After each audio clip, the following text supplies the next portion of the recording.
Didn't unclick. Sorry about that. Josh Posdowski. Podolsky here. Oh, sorry. Bob, That's close Grabarski. enough. I'm good. Rick Pease. Marge Edwards, Yeah. Gordy Carlson. Yeah. Terry Harvey Beaversdorf, I'm here.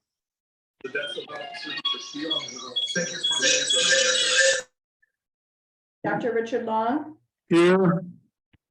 Becky Pease. Here. Everybody's here. Very good. Can I have a motion to approve the agenda? So move. Second. Any discussion? All in favor, say aye. Aye. Against? Agenda's approved. I move to approve the review minutes from March 13 and March 21. Do we have a second? Second. Motion and a second to approve the minutes from both March meetings. Any discussion? Hearing none, they're approved. Yes. Should we vote? Yes. Oh, favor. Whenever Marge says Yes. go. More than anybody. Nay. I Podolsky on a no. Okay. Minutes are approved. Public participation, None, correspondence, none. new business. Department for, report from the Veteran Service. Hi, Marge, County Board. Can you hear me? Loud and clear. Ranger station, you hear it. You can hear me loud and clear? All right, so the Veteran Service, March 2023, we had 70 appointments, clients come in. File appeals or claims, handled about 324 phone calls and faxes, 514 electronic transactions we went through. We did 6 health and welfare checks and completing and signing documents for VA benefits and claims. March 15th, we did the Veterans Open House Fair with the Vet Center Medicine rep at the VFW post 6279. And that ran from 4 to 6, and they met with, I believe it was 4 to 5 veterans. It's getting a little bit more advertisement out. We have another one, April 19th is the next one. The 15th, also that day, we had what we call a Wisconsin BOSS. It's a Wisconsin Balance of State Veterans Advisory Committee chapter. And that is monthly meeting to review policies and procedures related to the veterans homeless in the state of Wisconsin. This is the first month that we met. So I'm not sure where this is going. We have another meeting coming up here next in a couple of weeks. The 20th, we had the mental health community action team that Scott goes to. And then the 24th, I went to the Southwest Association County Veterans Service Officers Quarterly Meeting Training, and that was hosted by Washera CVSO in Watoma, Wisconsin. And we just received informational briefings from Humana Marketplace on services they provide to the veterans, and then Nick Brewer and Cal Stammer of WDVA VORP met with us for the homeless program. Like apparently they're hiring separated into 3 regions in the state. The 26th WDVA, we received the grant check for $11,000 that we get every year. Other than that, that's the end of my report. Any questions? Yeah, Richard, this is Terry. I was just wondering how many homeless you're talking about. In the state of Wisconsin or in Adams County? Both. Both? I have no clue on the state of Wisconsin. We're just getting into all that. Adams County, we just always, no, they're not married. They're a couple. We put them up in Acorn Inn for 2 weeks. And that was at the end of March. And they were just waiting for their social security checks and their VA benefits to roll in so they can get an apartment, which they're taking care of now. And that's the only two that we know of in Adams County. Are they younger or older? Oh, they're in their 80s. They got swindled. They did a online application for an apartment up in Wood County and they got taken they moved all their stuff up there in the house. Some guy took all their money and their stuff was put on the curb and somebody took all their belongings. Thank you. So, yep, you're welcome. Supervisor, please. I see you have 6 health and welfare checks. Is that did somebody ask you to do that health and welfare check, or do you just Yeah. select some people that you haven't No. heard? Nope, they call up. If they call up and they're not able to get in, like March was kind of a rough month for weather. We go out, and if they need those services, we'll go out to their house and meet with them. And then also I have 2 veterans that I go out on a regular basis just to stop out there, just to do a health and welfare check on them sporadically, just to follow up to make sure that they're okay. Supervisor Grabarski. Yeah, Rich, just for our information, how many vets do we have from Adams County at King? And also, how is that funded? Do we pay anything in or? No, it's either private. King is like any private nursing home care. They have to be nursing home eligible care. They have to be assessed. And then what happens if they're not 70% service connected, they pay on their own, just like any other, I just lost my train of thought. What was I just saying? Nursing home, any nursing home. So they'll take their stuff all the way down to $2,000, then they'll apply for Medicaid. Now, if they're 70% and higher, they get to stay there for free, and the veteran gets to keep all their benefits. All their money keeps coming into an account, and then their spouse gets to live in the house, and they don't get their stuff recouped. And we have 6 veterans up there right now. Thank you. You're welcome. Supervisor Pazdowski. Yeah, thank you, Madam Chair. Wondering, the question is, are there ever any circumstances where, for example, there might be a welfare check requested on a residence, but they do not act on it? And if so, are there any liabilities to anyone that is not conducted? If we have to do if there's a health and welfare check, usually it comes from ADRC or through Kelly and their group or through the sheriff's department. Once that happens, we all get together and we come up with a plan of action, and we go out there and we meet with the veteran. Okay. And if Now, need be, the sheriff's department will be there. you say the sheriff's department, now, does that refer to citizens that are calling the sheriff's department? And Yep, the sheriff- or if my office feels that the veteran's a semi-threat or whatever, we'll call, or we can't get a hold of him, we'll send the sheriff's department out first to do a health and welfare check.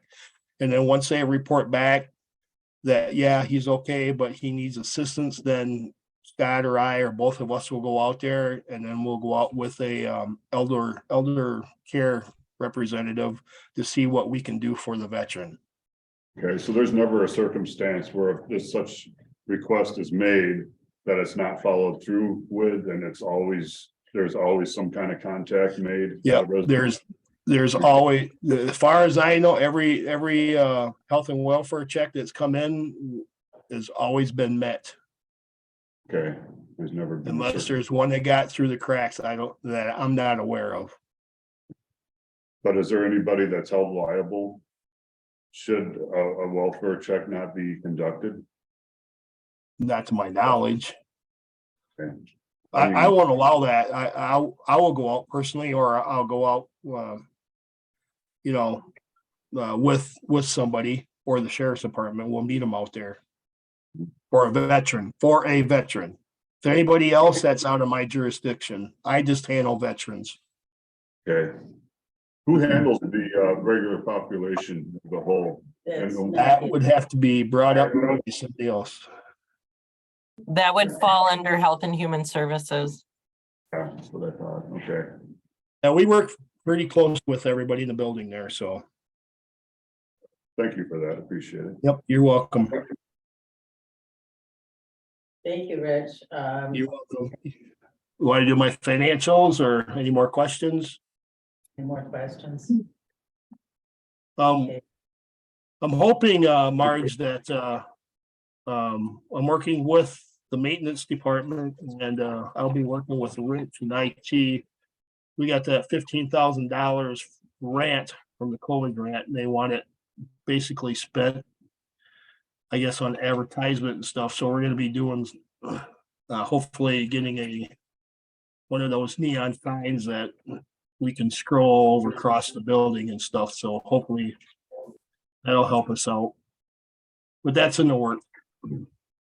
Okay, thank you. Mhm.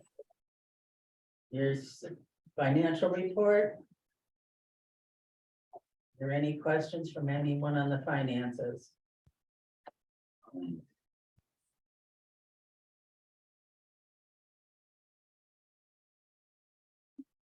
Seeing none, we'll move on to the department report. Kelly?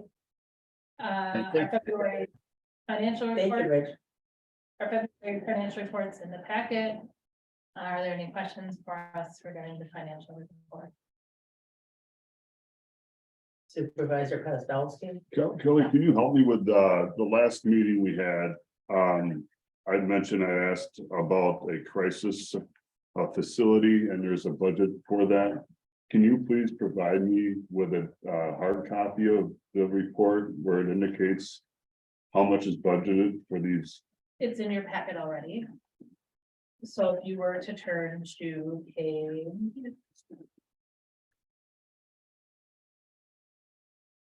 Can I get a copy of that, please, Kelly? it should be right, you should have it right in front of you. I just have the acronyms, is You should have all. the online version, right in front of you. Okay, On page 28 of the financial report, okay, up here, the lines for our inpatient facilities are 240E, 36, 54335, 329, 310, and 311. okay. Can you please, after the meeting, I don't need it now, but can you please provide me with these? Documents on a hard copy form, Just a please? copy of the. Yeah, Sure enough. yeah, what she just described there, please. Yeah, so it would be on page 28. You said 28, right now? Yep, page 28, it's right in the center, it's Yeah. the 54335. Can I get some hard copies of those now, please? After the meeting? Yeah, I wouldn't need them now. So that's the page that she's talking about. Okay, thank you. And I have one more recommendation, if I could, please, Madam Chair. Go ahead. So I would like to, in future budgets, look at ways that we can simplify these budgets. That in that we constrict everything down to one function, or what that entity or that group does. If you follow me, the function of the group. Or the itemized, we have one figure, and then we can eliminate all these line items. And all these breakdowns that I don't feel we necessarily need, I'd just like to see the function of each budget. Kyle, are either you or Cynthia on that can address this with supervisor? I'm looking to simplify these budgets, so it's easier. They are the ones that are in charge of the budget. Madam Chair, Sorry, Kyle, I'll go first and you can fish. So as it relates to budgets, we have to have detailed line items. And perhaps what you're referring to is as far as reporting, we could simplify the reporting of these financials. And right now, this Skyward software that we use for accounting isn't very friendly when it comes to creating custom financial reports. But this is something we're going to be working towards in the future to simplify this. So, the lay person that doesn't understand the financials can better understand the categories. I know what you're talking about, and it is a work in progress. But as far as simplifying the budget, we have to have the detailed line items. I understand, but what's the functionality of these different, like we have the public health? That's all it says there. If we just put more of a the functionality of these, and I mean, okay, we can keep the line items in there. But another thing I might recommend is we should also have, if we have all these acronyms, we should have this code or the key attached to the agenda. I mean, we have it in this paper form, but I think it would also be reasonable to include it in the agenda I as well. believe that on the agenda, if you go online now, they put in a hyperlink for that, Okay, and we are trying to go paperless. well, If you needed hard copy printouts. I'd like you to- can print them on at home. I just like to see it attached with what we're reading here. So we got this to refer in case we don't have this with us for whatever reason, that we can refer to this on our screen and know what we are deciphering. So it's just, everyone can understand it. I mean, I understand this. I go over this many times. But I think there's ways that we can improve upon this to make it more clear on the functionality of these different items and these different budgeted, entities here. So something to work on, please.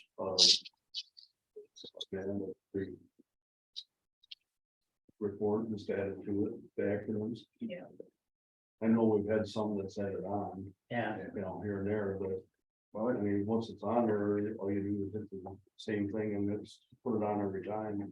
We'll add it to our template. okay, thank you.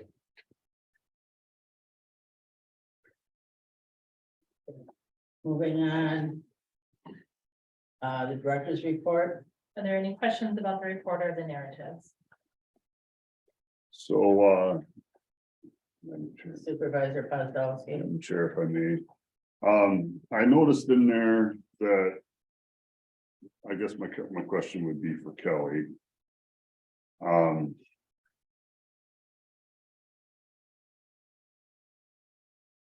There's a speculation, it looks like, of higher estimated amounts.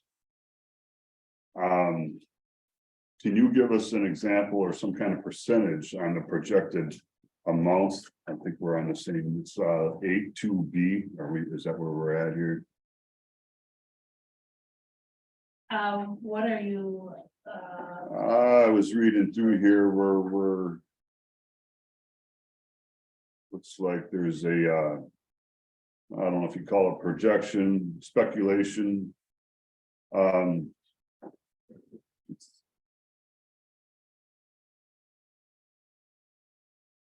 Changes. So what prompted Forward Health to release limited guidance on their interpretation of the changes and how crisis programs are to implement the changes for billing purposes under the Federal American Rescue Plan Act of 2021? so that is a very big question that you just asked. The federal government issued some new guidance and some new expansion of the mobile crisis benefit. That was federal legislation that was an act from 2021. It's now moving forward to be implemented here in the state of Wisconsin. The beginning of 2023, additional process into 2024. And there is supposed to be some additional funding along with the expansion of the mobile crisis benefits. The changes, some of the changes went into effect on January 1st of 2023. Unfortunately, state statute had a change in 2021, or the language for DHS had to change in 2021. However, Forward Health did not issue their guidance on those changes until March 6th of 2023, which unfortunately is common practice for different state entities to not necessarily always work well together. So the information that we have right now is still limited, and we are working to determine how to apply the limited guidance that we've gotten.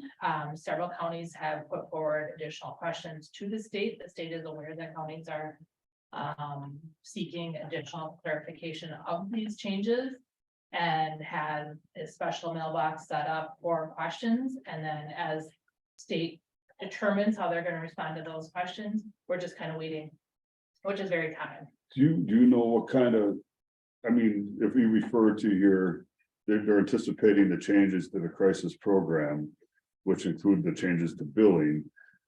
Do we have any percentage amounts that these changes might be? What kind of percentage are we looking at? Do you have a rough figure? Do you know approximately? Adam, do you have a rough number? It's all variable, based on the biennial budget that gets passed. There's a proposed budget that the governor has put forth, which is very generous. We will see if we get that high of a reimbursement. Right now, we're looking at we typically get around 60%. And some of the projecteds are more of like 85%. And of course, the budget is looking for 100% reimbursement. So we'll see where that number lands and we'll move the target. How do you anticipate this might affect us or affect this? Well, last month, one of the requests we had was that resolution that we asked the funding board to pass. That was to expand funding for crisis services. Because right now counties have a significant portion of tax levy that's going into crisis services, which is why we pushed forward that resolution last month, asking for an increase in crisis funding. Some of the changes specific to this federal benefit or this change is being able to expand mobile crisis services so that 2 people can respond to a crisis, and we can get reimbursement for both people who are responding to a crisis. So in the past, you just had one person respond to the Correct. crisis. And we would really like to be able to expand our mobile crisis services. And in order to do that, we need increased funding. Thank you for that, Kelly. Adam, appreciate it. Does anyone else have any questions? Supervisor Kubarski? Donna, it's not a new report, but maybe you could just help me with a quick answer. When the Skillet does their lunches and so forth. I've attended a couple of them, and they've got a separate place to put money. How are they making money on this? And, as far as sustainability of them being in this, how is that handled?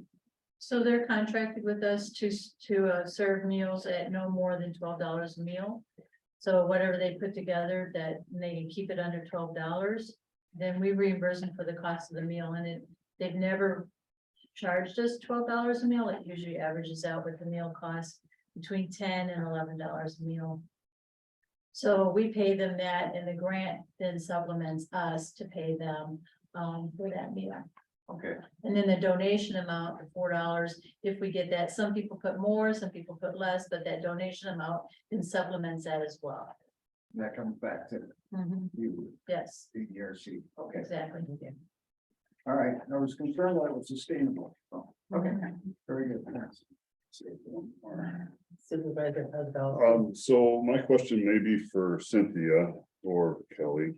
I was recently given notice that Michelle Wormuth had quit or vacated her position. It seemed prompt. Was That there, is not addressed at this committee. meeting. was there any, well, she's the Director of Human Services, so I'm asking. That's not on the agenda, no, not at this meeting. Well, I'm concerned and why, and she gave notice, and then if there. That's not at this meeting. She's human resources. This is Health and Human Services. Right. It's a branch. Okay. Does anyone else have any questions?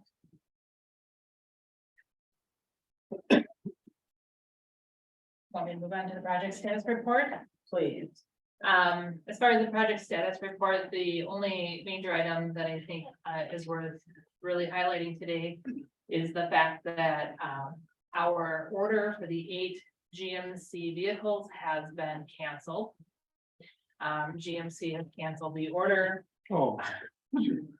So we received notice of that, I believe, last week, maybe.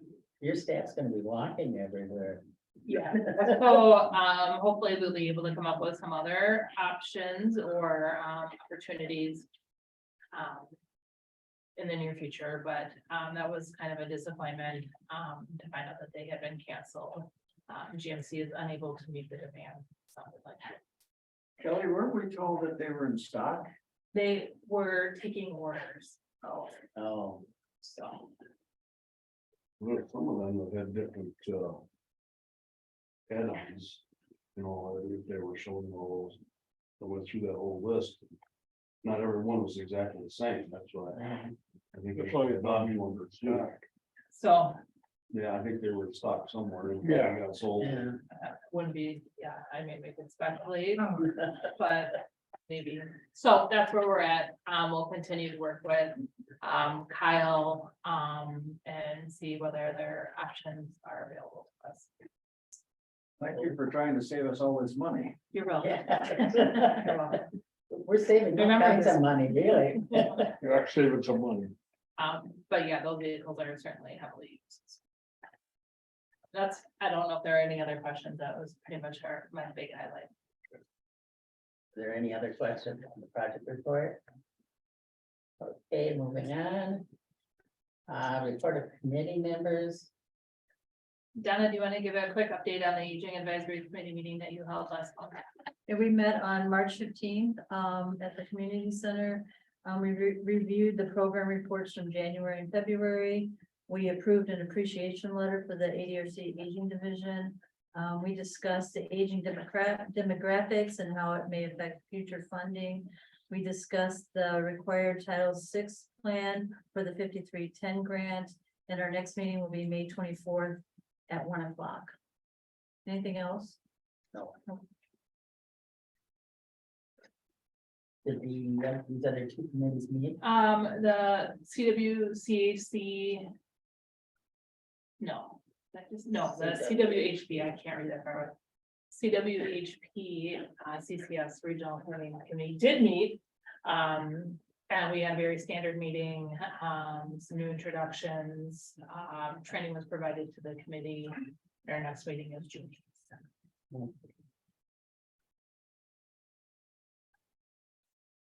Moving on. Discussion and or action on the following. Aging ADRC overview of upcoming senior veterans fair, May 17th. Yes, we've been working on a senior fair for May 17th at the community center from 10 till 3. We have about 35 vendors coming right now, plus about 6 classes during the day, and we'll have some food, some music. We have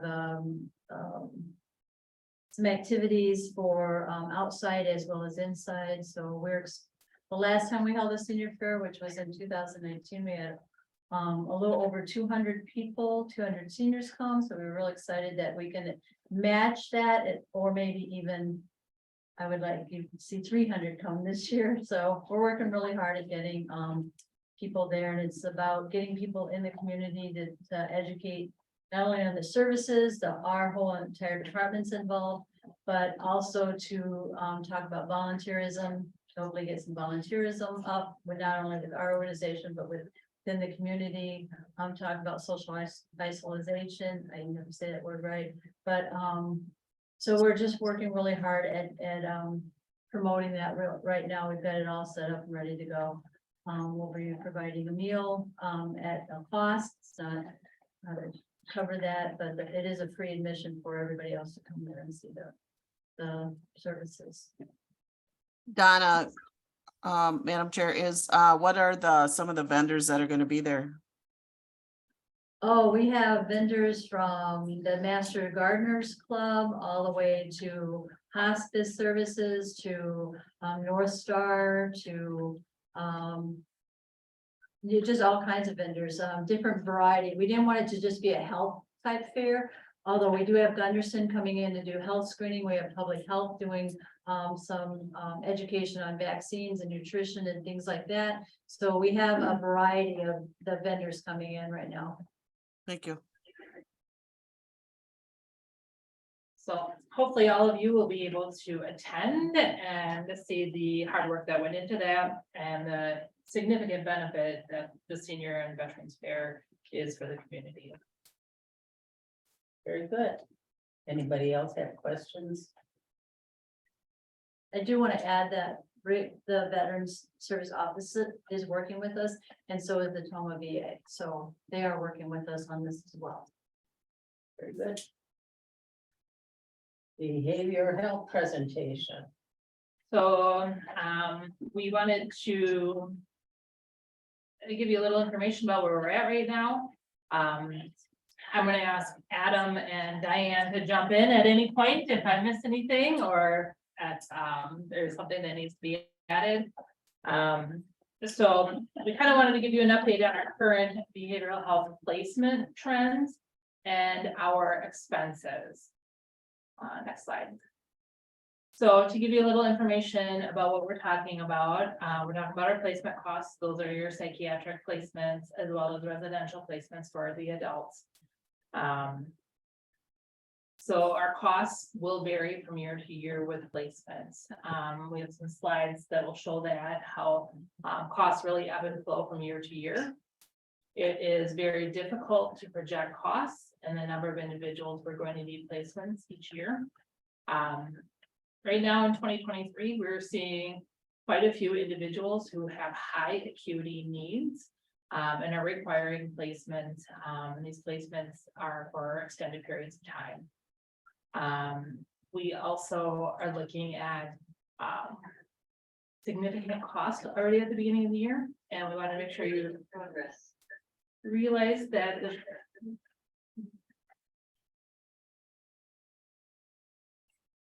majority of these,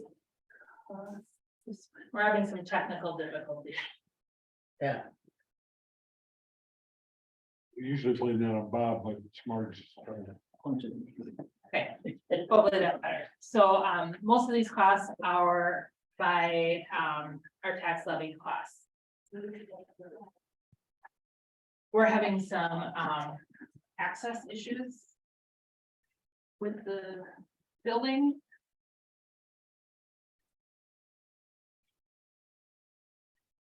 All right, with that slide. There's a toll. Here we go. Okay. So now that we are back for the scheduled program. Behavioral health costs, we wanted to make sure that you are aware where we are at. This is historic information based on the cost of our placements going back to 2014.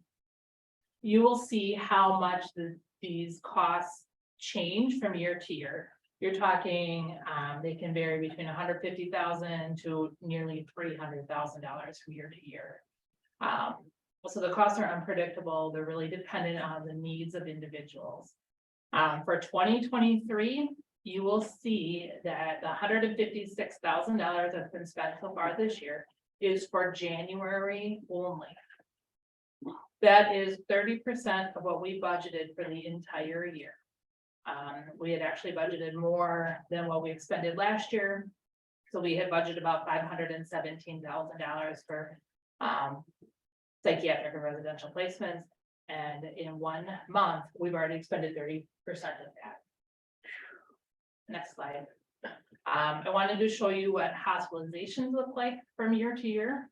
You'll see that they also can vary quite a bit from year to year. Looking at 2014 to 2015, it was almost 50% drop, and then it went back up. You can see in between 2018 and 2019, we had a pretty significant decrease that kind of leveled out over the last few years. That was when we switched to family care and had a greater focus on our wraparound services. We did see an impact on the number of hospitalizations decreasing. So January to March, we've already had 18 placements.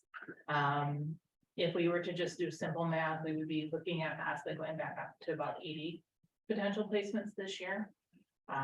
We know that the first quarter is typically a heavy time of year. But what we're seeing, we're just seeing really high needs right now. So next slide. Wanted to try to compare those. The line on top is in 100,000, so, and then the bottom line is the number of placements. So the number of placements does not always indicate high cost either.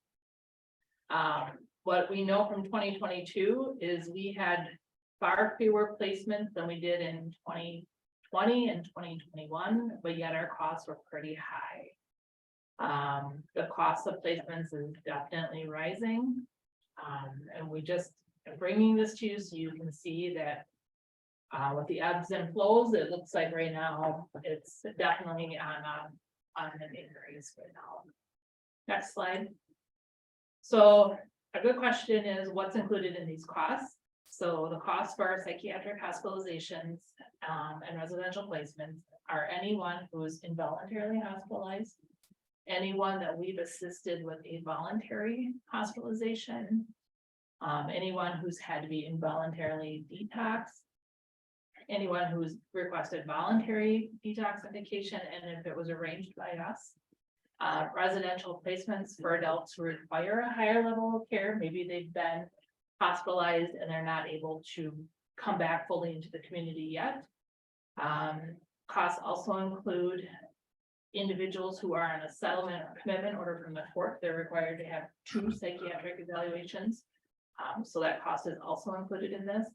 And then for individuals who are in a residential IMD like placement, we are occasionally responsible for medical costs outside of their psychiatric services. Next slide. Can we ask questions as we go, so we don't have to go back? Is that? Is that all right, Madam Chair? How do you want to handle it? Yeah, we can do it in 2 times. Is that okay? Okay, So I'm wondering, I see these trends from 14 to 18 were higher. And everything's trended down.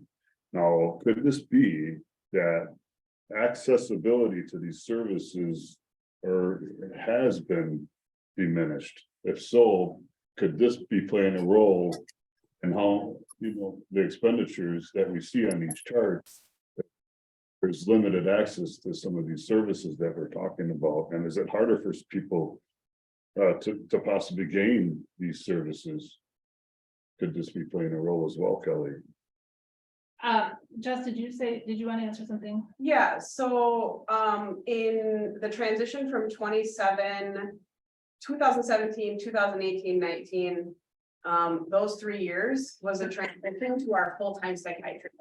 So we also recognize and know, and there's been a whole bunch of research that shows outpatient wraparound services.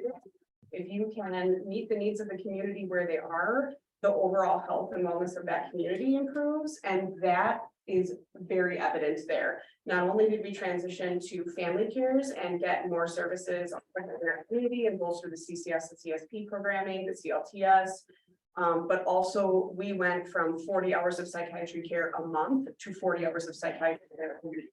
And that's a huge improvement and shows that in the reduction. We also know that since then, the people that are going in inpatient are not current psychiatry clients as a whole.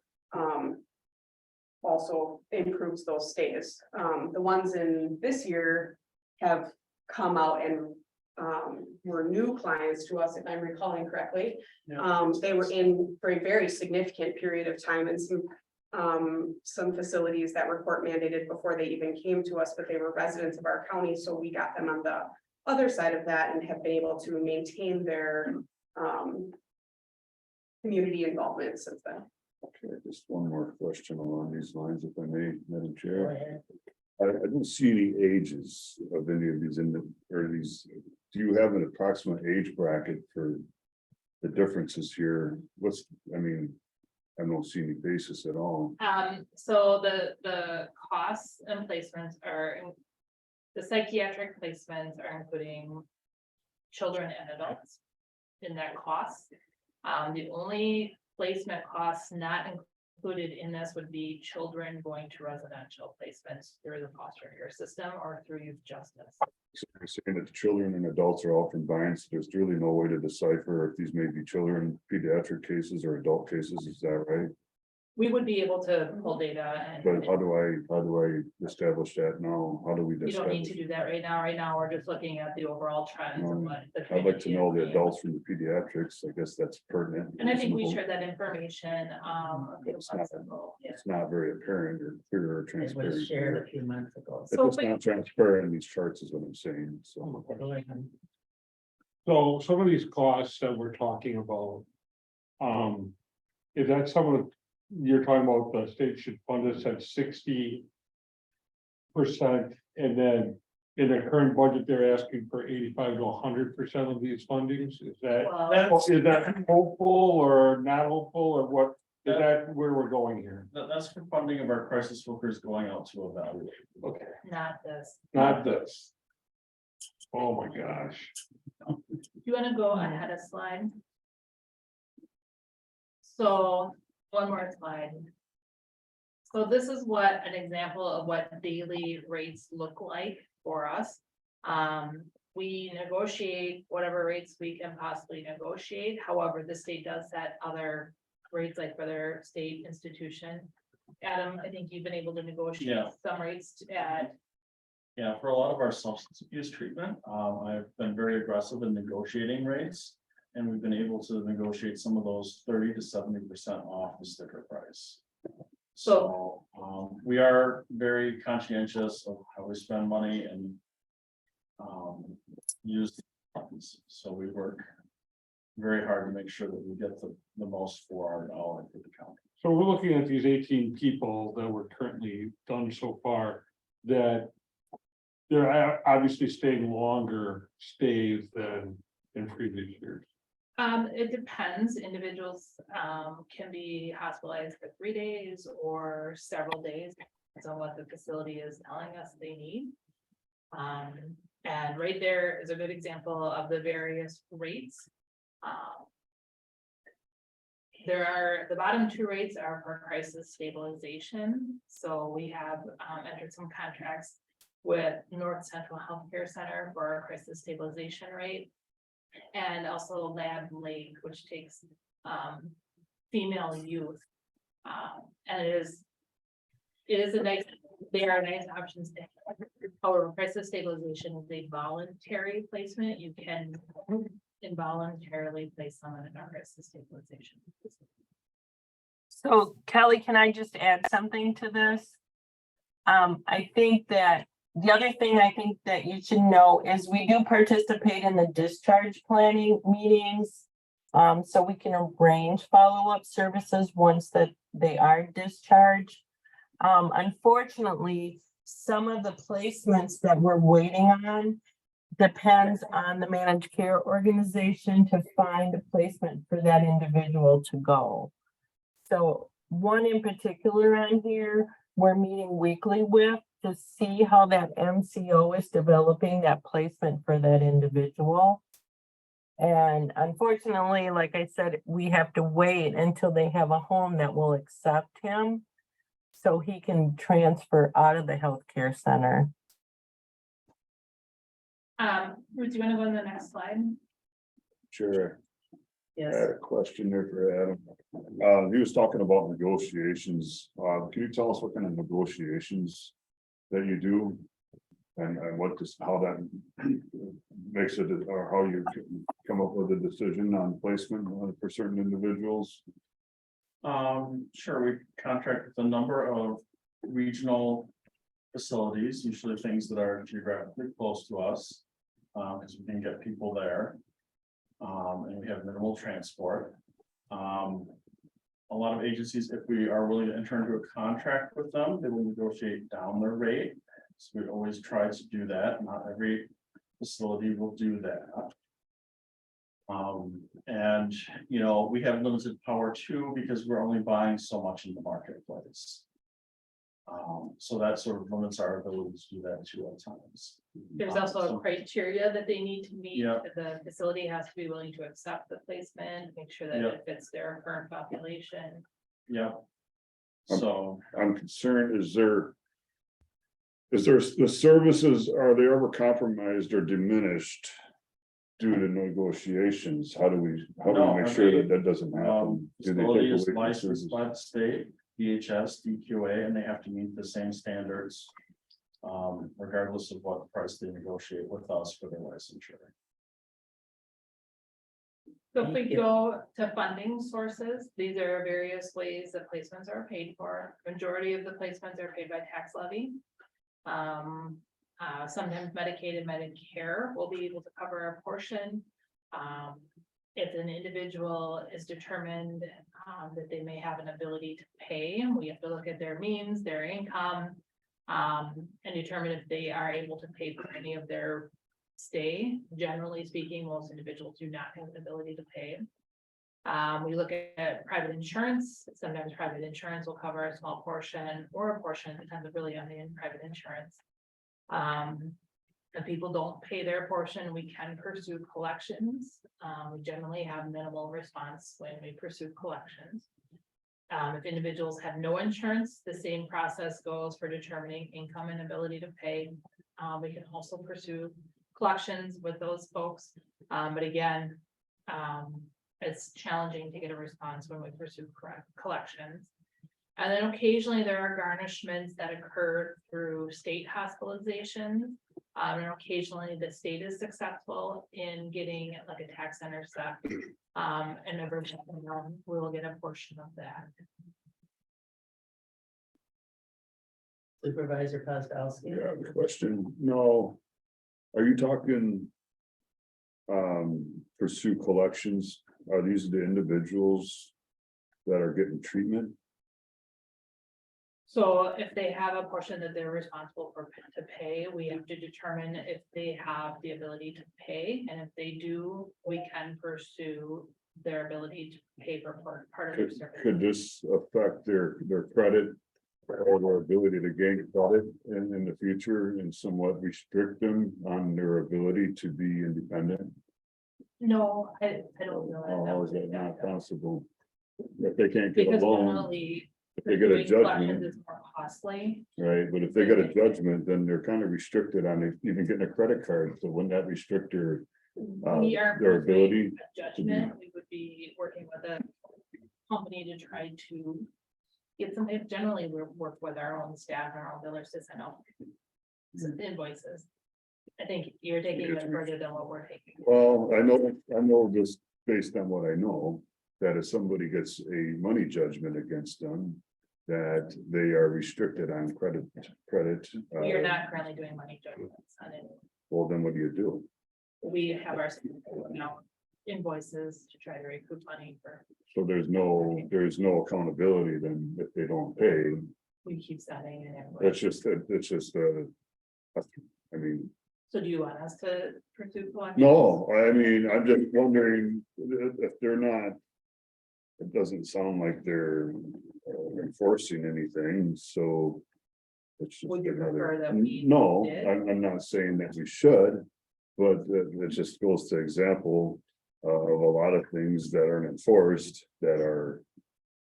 Let's just say that there's very little enforcement done on a lot of things. So So Josh, what do you want to do? In one way, you don't want to do anything, but want to I'm don't not do it. saying, I'm not saying that we should. I was wondering if they do, and I was concerned about how this might affect their credit.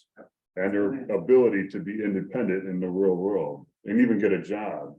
It's been answered. Okay, I think that's fair to be concerned about that when we're trying to help people. Hopefully made myself clear. So with our current trends, we wanted to make sure that you were aware that, we've already expended 30% of the budgeted line in 1 month of the year. I thought that's important for you to be aware of. We know generally, again, that this is a high acuity time of year. But we're still concerned because this is something we haven't seen in a while. We're going to continue to work with our clients who are placed to work to see whenever we have the opportunity to step them down into less restrictive care. We're seeing staffing challenges. Some of those challenges speak for themselves. But, you know, getting people in for voluntary placements is ideal, especially if we're not involved, because then that's not a cost to the county. Some simple data since the beginning of the year, we looked at the individuals who are on placement. 63 of them are new to services here at Health and Human Services, or perhaps weren't engaged with us for a number of years. And then 18% of those came from the jail. I just thought that was some interesting data for you to be aware of. That's all I Kelly, have. Kelly, can I ask a question real quick? Those, Go ahead. the 63% that were new to services, are they through the school system or older? I would say most of them have all been adult.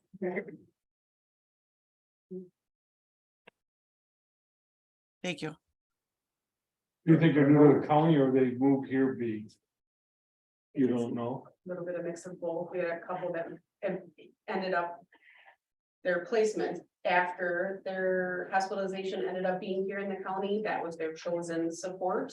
You know, a family member, that kind of thing lived here, so they were released to us in that regard, or had some sporadic, how do you call it, residency before they went in, kind of thing, you know? So if somebody would like Sauk County and they have relatives here, but they went in through Sauk County Services, Sauk County would be responsible. would be for that. responsible for that. Depending on the permanent residency of the client, am I saying that correctly? So Yeah. like if you are from Sauk County, you're here and you end up having to be emergency detained. We are responsible for the first 72 hours. And then we would do a change of venue. If you are in Sauk County, you get hospitalized, but you decide you want to discharge out to our community. There would then be a conversation about what's going on, who's responsible, and then again, there could be a change of venue to the county that the individual is moving into.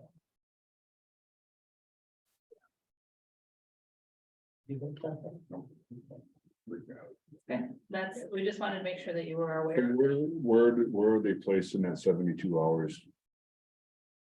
in a psychiatric facility. Here in the county or is it?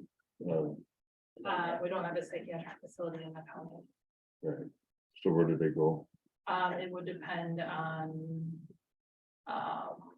bed availability. The Northwest Connection would call through the list, and wherever they were deemed to be appropriate, they would go.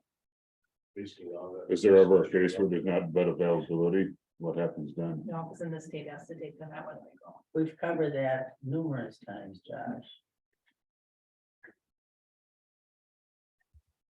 There any other comments or I do have a questions? question. If this trend continues, what's the recourse for this committee or that fund?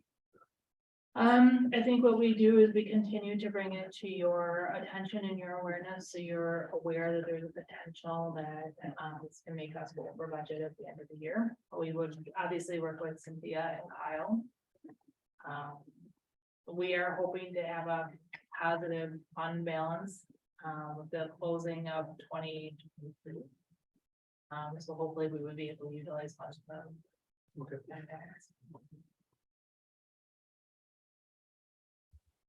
Hey, is there anything else to come before this committee? Not, the next meeting is May 8th. 4 p.m. And the meeting's adjourned. We'll meet it over. Oh, and we're gonna meet at the, yeah. County It's board not gonna be from now on for that meeting. from now on, Really? as long as it's set up now. Okay. We don't have to sit in these children's chairs anymore. When we come to meetings, we can sit in adult chairs. Well, I don't know, maybe we can take your chair with you.